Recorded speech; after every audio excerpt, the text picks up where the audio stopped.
Airport नाइमथांखरनी नाइमथांरक NDPS रायजरगै अंखरथानिव Narayanpur आमचायो केफेक मानै बानिया ख्लाइनाय Parimal नमनी नगो 10 KG 900 ग्राम सिरि गोरान खबै परिमल नमनबो रमखा बिनि मुंगै एनडीपीएस रायजरगै काइसा कक्सिल जामुक दिसावै चेरी नाइखा नाइमथांरक आबनो कारै उसा बाजार नरसिंगर गांधीग्राम दुर्गाबाड़ी आमचायोबो रुतुक नाइथानि ते खरक्सनि केफेक मानै चानाय रकनबो रमजाखा नाइमथांरक बाय अखरक्सनि मुंगै रायजरगैनो चेरी नाइजाकनाय हिनि शाखा एयरपोर्ट नाइमथांखरनि एसडीपीओ एनसीसी सुब्रत बर्मन जयावै नाइतंगि नक बाट न्यूज नि मांगप्लिवो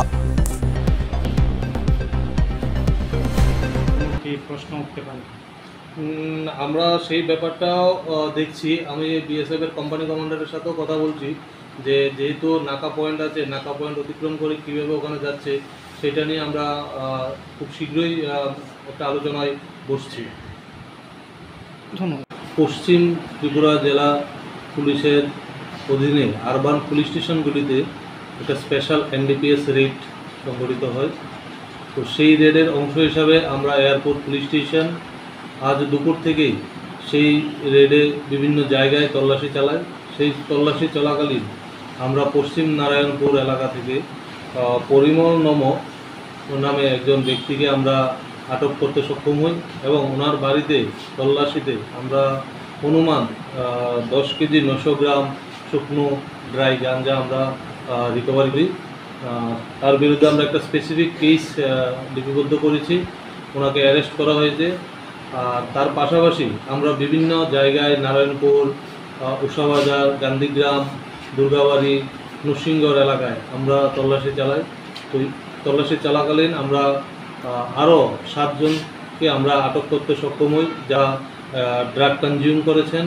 তো আমরা পুরোপুরি তদন্ত করছি কোথায় থেকে ড্রাগ কনজিউম করেন, প্রকিউর করেন এবং যে পরিমল নমর কাছ থেকে আমরা যে গাঁজাগুলো পেয়েছি সেগুলো কোথায় থেকে প্রকিউর করেছেন, উনি এগুলো বাংলাদেশে বিক্রি করার উদ্দেশ্যে নিয়েছেন।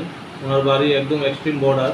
তো পুরোপুরি তদন্ত আমাদের চলছে এবং এই ধরনের অভিযান আমাদের আগামী দিনও চলতে থাকবে। এই আমাদের পরিমল বাবুর সঙ্গে আরও কি অন্য যারা জড়িত রয়েছেন তাদের নাম টাম কিছু পাওয়া? হ্যাঁ, আমরা ওনাকে থরো ইন্টারোগেশন করছি। ওনার সাথে যারাই যুক্ত থাকবে আমরা কাউকে ছাড়বো না। অ্যান্টি ড্রাগ এবং ড্রাগ ফ্রি স্টেট যে অ্যানাউন্স এবং যে ঘোষণা সেটা আমরা কন্টিনিউ চালিয়ে রাখবো। এয়ারপোর্ট পিএস তার জন্য কন্টিনিউ কাজ করছে এবং আগামী দিনেও চালিয়ে দেবো। স্যার, ড্রাগসের সঙ্গে যারা যুক্ত তারা কি সবাই ড্রাগ সেবনকারী নাকি বিক্রেতাও রয়েছে কেউ একজনের? না, ড্রাগসের প্যাডলার হিসাবে, ব্যবসায়ী হিসাবে আমরা পরিমল নমকে গ্রেফতার করেছি। ওনার বিরুদ্ধে স্পেসিফিক কেস হয়েছে, বাকিরা ড্রাগ সেবনকারী। ধন্যবাদ। স্যার, পশ্চিম নারায়ণপুর যাওয়ার রাস্তায় একটা বিএসএফের বিউপি আছে যেখানে প্রতিদিনই চেকিং করা হয়। তো